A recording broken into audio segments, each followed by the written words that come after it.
হ্যাঁ, ইয়ে মানে ও গিন্নি, গিন্নি, গিন্নি গো, একটু শান্ত হ, একটু কথাটা শোনো।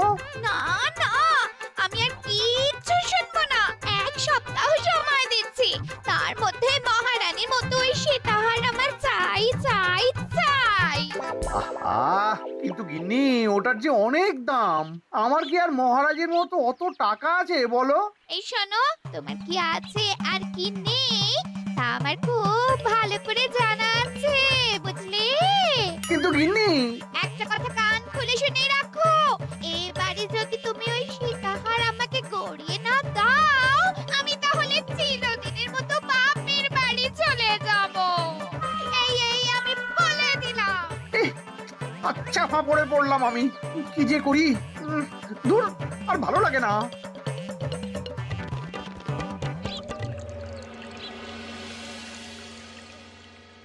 আজকে তোমাদের সকলের কাছে আমার একটা প্রশ্ন আছে। বলুন মহারাজ।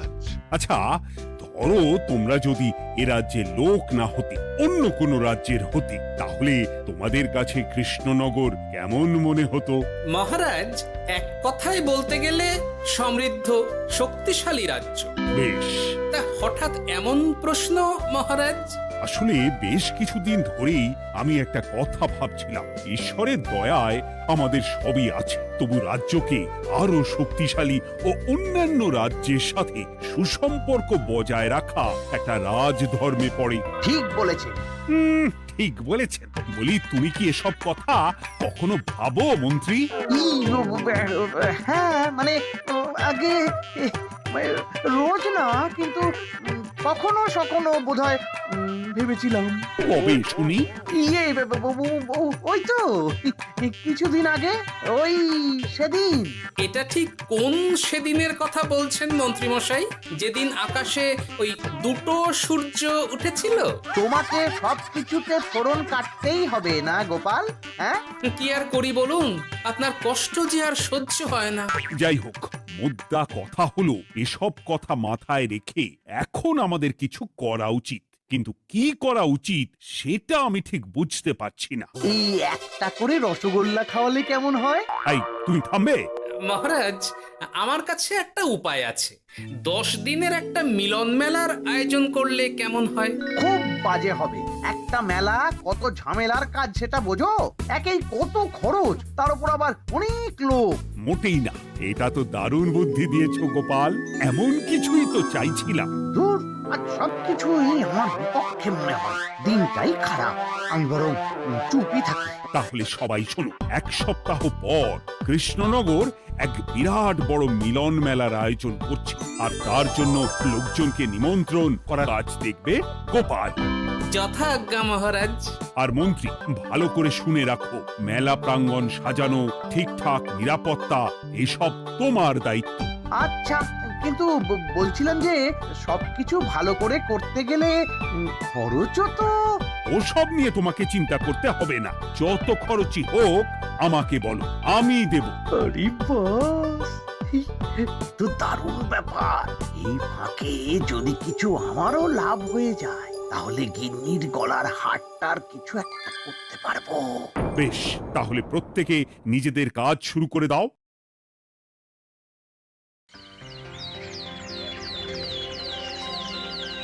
শোনো শোনো শোনো, 1 সপ্তাহ পর কৃষ্ণনগর মেলা প্রাঙ্গণে অনুষ্ঠিত হতে চলেছে 10 দিন ব্যাপী মিলন মেলা। সকল গ্রামবাসীকে এই মেলায় আসার জন্য আমন্ত্রণ জানানো হচ্ছে। শোনো শোনো শোনো।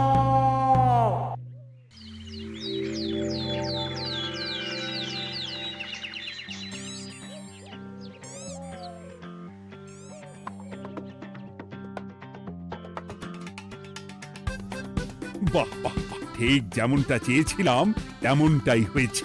আর এসব কিছুর জন্য আমি গোপালকে ধন্যবাদ জানাতে চাই। কি যে বলেন মহারাজ, এই কৃষ্ণনগর তো আমার নিজেরই পরিবার। সেসব আমরা খুব ভালো করেই জানি গোপাল। আদিক্ষেতা একেবারে উতলে পড়ছে। এসব দেখে গা জ্বলে যায়। তোমার এই এত ভালো বুদ্ধি দেওয়ার জন্য আমি তোমাকে 50টি স্বর্ণমোহর উপহার দিতে চাই। এটা কি হলো? এরকম হলে কিন্তু আমি খেলবো না। কেন মন্ত্রী, তোমার আবার কি হলো? আমিও তো মেলার আয়োজন করেছি, তাহলে গোপাল একা কেন উপহার পাবে? সে তো মেলার জন্য অনেকেই কাজ করেছে, কিন্তু আসল বুদ্ধিটা তো দিয়েছে গোপালই। মন্ত্রী মশাইয়ের বোধহয় খুব হিংসা হচ্ছে। ঠিক আছে মহারাজ, আপনি বরং এই উপহার সকলের সাথে ভাগ করে দিন। না গো, কোনো ভাগ চাই না। তোমার উপহার তুমিই রাখো। যত সব।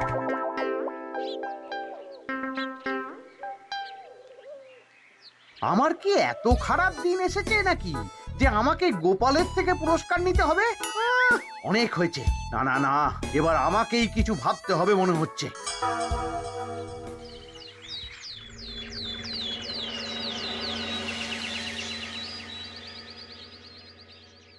আমার আমার সব শেষ হয়ে গেল গো, সব শেষ হয়ে গেল। এবার এবার আমার কি হবে? মহারাজ, মহারাজ কিছু একটা করুন, মহারাজ কিছু একটা করুন। চিন্তা করো না, আমি দেখছি। যারা দোষী তারা শাস্তি পাবেই। কি শুরু হলো বলো তো হঠাৎ করে? এত বড় বড় চুরি ডাকাতি হয়ে গেল, অথচ কেউ কোনো টেরই পেল না। হ্যাঁ মহারাজ, আসলে রাতের বেলা যখন সবাই ঘুমিয়ে থাকে তখন এই চুরি ডাকাতিগুলো হয়, তাই কেউ কোনো শব্দ পায় না। ভালো করে অনুসন্ধান করো, যে বা যারা এই কাজ করছে তাদের যত তাড়াতাড়ি সম্ভব ধরে ফেলতে হবে, নইলে তো আমাদের প্রজাদের অনেক ক্ষতি হয়ে যাচ্ছে। হ্যাঁ মহারাজ, আপনি কোনো চিন্তা করবেন না। কোথায় আনন্দ করে সব প্রজারা মেলা ঘুরবে তা নয়, আবার এই উটকো ঝামেলা। একটা কথা বলছি, কিছু মনে করবেন না। আসলে এই ঝামেলার কারণ হলো গোপাল। আমি ঠিক জানতাম কোনো না কোনো ভাবে আপনি আমাকে দোষ দেবেন। সত্যি তো, এসবের সাথে গোপালের কি সম্পর্ক? ওরই তো সম্পর্ক আছে মহারাজ। মেলা শুরু হলো আর তার সাথে চুরি ডাকাতিও। আর যদি গোপাল মেলার বুদ্ধিটা না দিত তাহলে রাজ্যে এত চুরি ডাকাতিও বাড়তো না। মানছি মন্ত্রী মশাই, মেলার বুদ্ধিটা আমার, কিন্তু মেলার নিরাপত্তা রক্ষা তো আপনার দায়িত্ব ছিল। যদি মেলা থেকেই এই ঝামেলা শুরু হয় তাহলে তো আপনার কাজেও ফাঁক আছে। মুখ সামলে কথা বলো গোপাল। আহ, তোমরা একটু থামবে? এখন নিজেদের মধ্যে ঝামেলা করার সময় নয়। সবাইকে একসাথে কাজ করে আসল চোর ডাকাতদের ধরতে হবে, তারপর বোঝা যাবে কার দোষ ছিল আর কার নয়। আগে মহারাজ।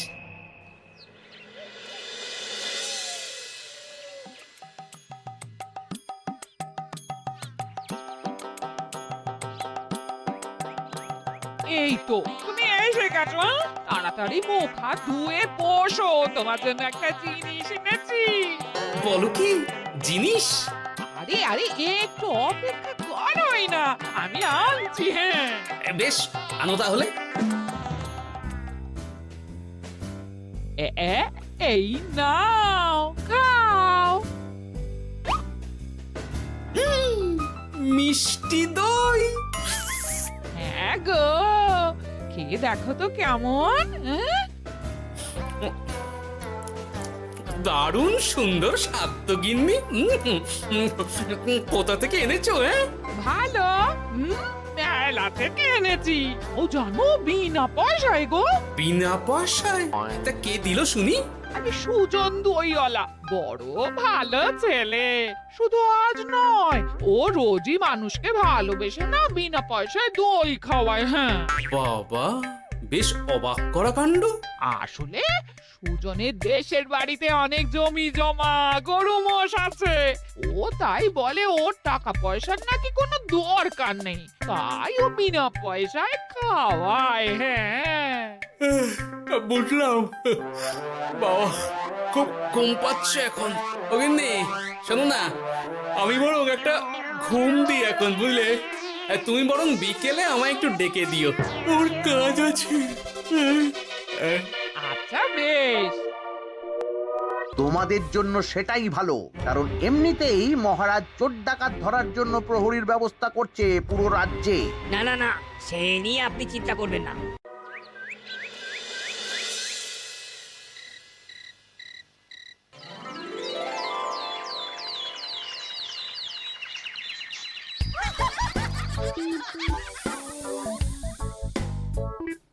কই গো ওরে আর কতক্ষণ ঘুমোবে সকাল তো হয়ে গেল সে কি গিন্নি, সকাল?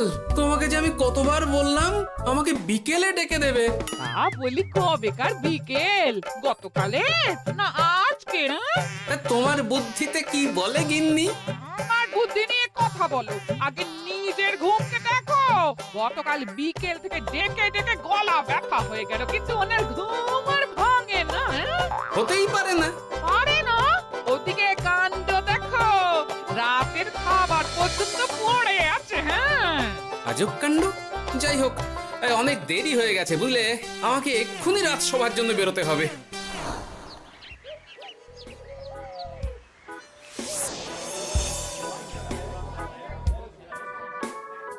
বাবা, এত ভিড় কি আছে এখানে? একটু কাছে গিয়ে দেখি তো।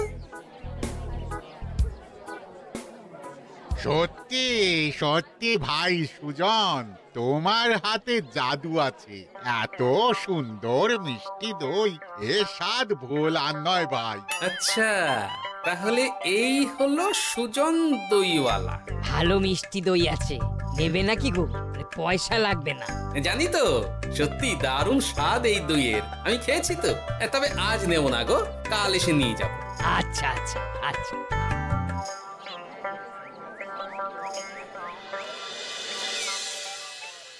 আর কোনো নতুন খবর পেলে ওই ডাকাতদের ব্যাপারে?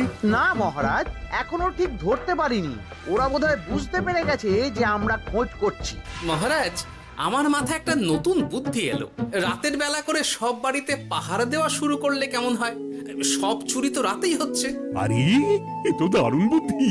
কিন্তু মহারাজ, আমাদের রাজ্যের প্রহরীরা রাতের বেলা কি করে পাহারা দেবে? কেন কেন, কি সমস্যা? অনেক সমস্যা আছে। তাদের শরীর খারাপ হতে পারে, তার চেয়েও বড়, রাত জেগে থাকলে দিনে তারা সকলে ঘুমোবে, তখন পুরোটাই বেকার হবে। কিচ্ছু বেকার হবে না মন্ত্রী মশাই, আমাদের প্রচুর সেনা আছে, তাদের সকলকে দায়িত্ব ভাগ করে দিলেই হয়ে যাবে। তুমি বেশি বোঝো। গোপাল তো কিছু ভুল বলেনি মন্ত্রী, আমরা পাহারা বাড়াবো।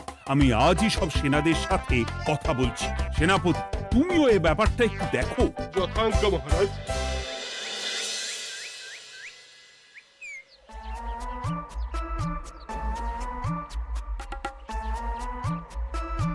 চোর ডাকাতদের ধরার জন্য যদি একটা সূত্রের হদিশ পাওয়া যায় তাহলেই কেল্লা ফতে, কিন্তু সেটাই পাওয়া যাচ্ছে না বলেই এত সময় লাগছে। আরে, ওটা মন্ত্রী মশাই মনে হচ্ছে না? আড়ালে দাঁড়িয়ে এরকম কার সাথে কথা বলছে? এবার আমি যা বলছি ভালো করে শোনো। আজ রাতে মেলার পিছনের দিকে যে মাঠটা আছে সেখানে চলে এসো। বাকি কথা ওখানেই হবে। এই জায়গা নিরাপদ নয়। বেশ রহস্যজনক ব্যাপার। মেলার পিছনের মাঠ বললো না? রাতে আমাকেও দেখতে হবে কি হয় সেখানে।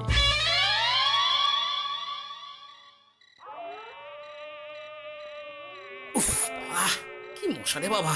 কখন থেকে দাঁড়িয়ে আছি, মন্ত্রী মশাইয়ের পাত্তা নেই কেন?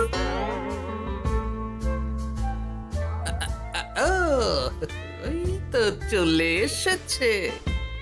এই যে আমার সোনার হাটটা কই? হ্যাঁ, ওই পই করে বলেছিলাম আমার ওটা চাই।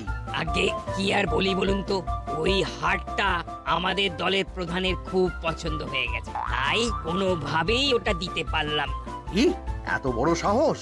আমার বলার পরেও তুমি এরকম করলে? বড় ভুল হয়ে গেছে মন্ত্রী মশাই, এবারের মতন ক্ষমা করে দিন, আর হবে না, এই কথা দিচ্ছি। তোমাদের জন্য সেটাই ভালো, কারণ এমনিতেই মহারাজ চোর ডাকাত ধরার জন্য প্রহরীর ব্যবস্থা করছে পুরো রাজ্যে। না না না, সে নিয়ে আপনি চিন্তা করবেন না, আমাদের ধরা পড়ার কোনো সুযোগই নেই, কারণ যে পরিমাণ ওষুধ আমি আমার দইতে মিশিয়ে দিই সেটা একবার যে খাবে মরার মতন ঘুমোবে। বাহ বাহ বাহ, সে তো খুব ভালো। করো করো। তার কোনো নতুন খবর পেলে? মেলা তো শেষের দিকে। হ্যাঁ পেয়েছি, পাশের গ্রামে বলরাম নামে এক বড় মহাজন আছে। পরশু তার মেয়ের বিশাল ধুমধাম করে বিয়ে। শেষ একটা বড় দান মারতে পারলেই আপনার আমার দুজনেরই শান্তি। আচ্ছা, এই ব্যাপার তাহলে। এসব কিছুর পেছনে মন্ত্রী জড়িত। এইবার বুঝতে পারছি কেন রাতের পাহারাতে ওনার এত আপত্তি ছিল। কিন্তু ওই লোকটা কে?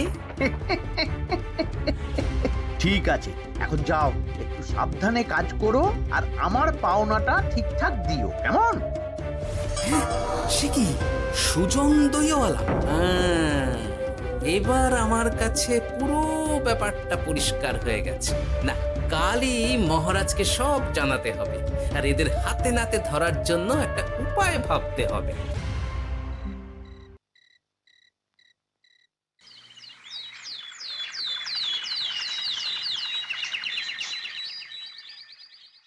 আরে এসো এসো, তোমার জন্যই তো অপেক্ষা করছিলাম। কি এমন জরুরি কথা আছে যে একান্তে দেখা করতে চাইলি? কোন মুখে বলি মহারাজ, সর্ষের মধ্যেই যখন ভূত তখন আর কি।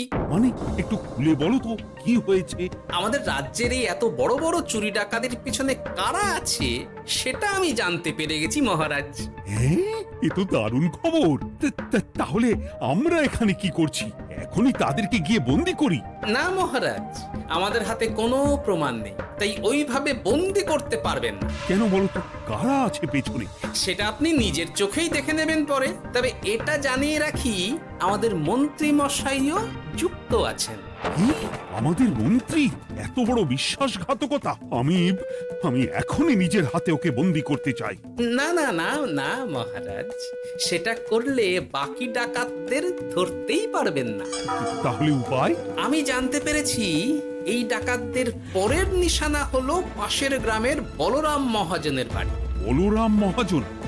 কাল তোর মেয়ের বিয়ে, আমাদেরও তো নিমন্ত্রণ আছে সেখানে। তাহলে তো আরোই সোনায় সোহাগা। শুনুন মহারাজ, আমার মাথায় দারুণ এক বুদ্ধি এসেছে। সে কি? হ্যাঁ, আপনি কোনো চিন্তা করবেন না, আমি শুধু যা বলছি সেটা করুন, বাকিটা আমি সামলে নেব। তবে দেখবেন যেন মন্ত্রী মশাই এসবের কিচ্ছুটি টের না পায়। বেশ বেশ বেশ।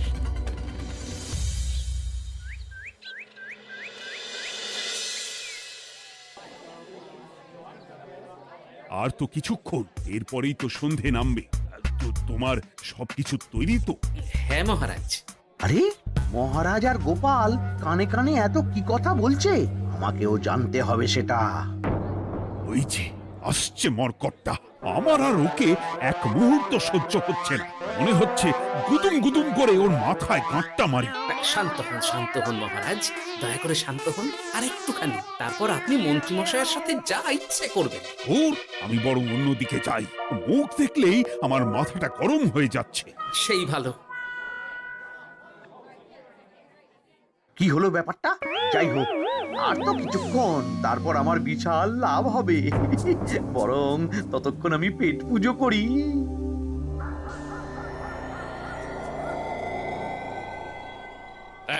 যা যা দামি জিনিস আছে সব দিয়ে দে। এই তো খেলা শুরু। এবার আর আমায় পায় কে? ও বাবা, এরা আবার কারা? সত্যি গোপাল দারুণ চাল চেলেছে। এই তোমরা এখানে কি করতে এসেছো? কেন, তোমরা যা করতে এসেছো? ডাকাতি? এমন তো কোনো কথা ছিল না। কার দলের লোক তোমরা? মন্ত্রী মশাইয়ের দলের লোক। এই রে, কি বলছে সব? কোথায় কোথায়? এই মন্ত্রী মশাই, এই কি বলছে এরা? আপনি দু নৌকোয় পা দিয়ে চলছে, আমরা থাকতে আপনি আরো এক ডাকাতের দলের লোককে ডেকেছেন। কি মন্ত্রী? শেষে কিনা তুমি? কি খেয়েছে রে, আর বোধহয় বাঁচতে পারবো না। কই, চুপ কেন? বলুন, মন্ত্রী মশাই সোনার হার ডাকাতি করে আপনাকে দেওয়ার জন্য এখানে ডেকেছেন। কি সোনার হার? আমাকেও তো একই কথা বলেছে। আপনি আমাদের থেকে খবর নিয়ে অন্য দলকে কাজ দিয়েছেন। এই না না, মিথ্যে কথা। কিসের মিথ্যে? আপনি ছাড়া তো আর কেউ জানতো না এখানের কথা। না গো, আমি শুধু তোমাদেরকেই কাজ দিয়েছি একদম শুরু থেকে। আর কোনো ডাকাতের দলকে আমি চিনি না, আমি তো নিজেই প্রথম শুনছি। মন্ত্রী, লজ্জা করে না তোমার? তুমি আমার প্রজাদের এইভাবে ঠকাচ্ছিলে। ইয়ে মানে মহারাজ, আমি আসলে অনেক হয়েছে মন্ত্রী মশাই, আপনি ধরা পড়ে গেছেন। প্রহরী, বন্দি করো সবাইকে, আর মন্ত্রীকেও। আমাকে ক্ষমা করে দিন মহারাজ, আমি ইচ্ছা করে এটা করিনি। আসলে আমার গিন্নি কদিন ধরেই মহারানীর সীতাহারের মতো দেখতে হার বায়না করেছে। তার জন্য তুমি নিজেদের লোকেদের থেকেই চুরি করবে? আর কি করব বলুন, এক সপ্তাহের মধ্যে হার না দিলে বাড়ি ছেড়ে চলে যাবে বলেছে। তাই আমি এখন আপনি যেটা করেছেন সেটা যদি আপনার গিন্নি জানতে পারে তাহলেও বাড়ি ছেড়ে চলে যাবে। শাস্তি তো তোমাকে পেতেই হবে মন্ত্রী। আয়, কে আছো? শোনো, মন্ত্রীকে মুখে কালি মাখিয়ে গাধার পিঠে বসিয়ে সারা রাজ্য ঘোরাও, এটাই ওর যোগ্য শাস্তি। আর গোপাল, তোমার বুদ্ধির প্রশংসা করতেই হয়। তোমার পুরস্কার আমি কাল রাজসভায় দেব। দূর দূর, জীবনে বিয়ে করাই ভুল হয়েছে আমার।